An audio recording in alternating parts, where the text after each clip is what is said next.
Not to be mistaken, we've talked this one, we'll talk some more if we need it, but not to be mistaken for steam on a humid, cool morning, especially if we've got a Duke 10, 20 or 30 horsepower. And you see them going out in the marina on a warm, dry day, and they've still got a trail of steam behind them. They're direct cooled. We're talking about that high pressure cloud having not been burnt and now coming out the exhaust. If you're in two minds as to whether it's steam or unburnt fuel, stick your nose in the exhaust. It will smell of just get some. Get close. A rim, darling. So that's that. What's the cause of it? Most likely low compression. Also high possibility. So low compression is any of this assembly here, as in the raw core engine, being at fault, and so I can't really point at what may well be. What's more likely is a hosing injector. I said I'd tell you a little bit more about how this works. The pintle moves up and down. The pintle's the bit in the middle. This is obviously the bottom half of the injector assembly where I've got the rest of the body on here, right, with all the fittings and things that we saw on the blue engine there. What's on top of here?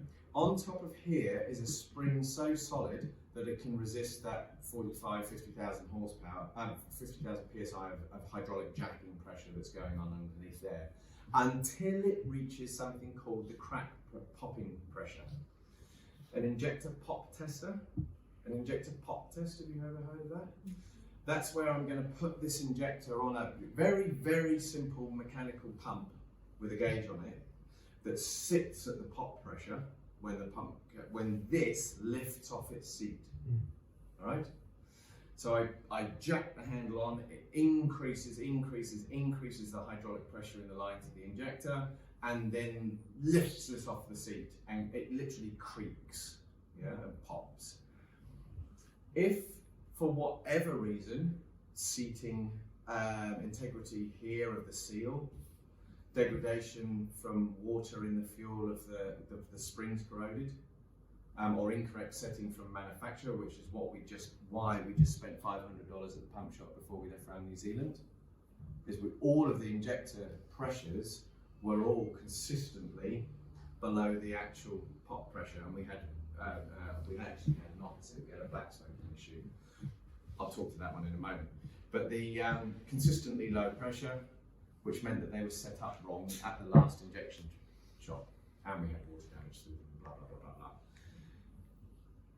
So this guy here is when that pressure, that pop pressure drops in 1, 2, or 3, 4, or one or all of your cylinders, we now get something called hosing, where we get not fully beautifully atomized fuel that doesn't burn, but it will still appear smoky at the exhaust.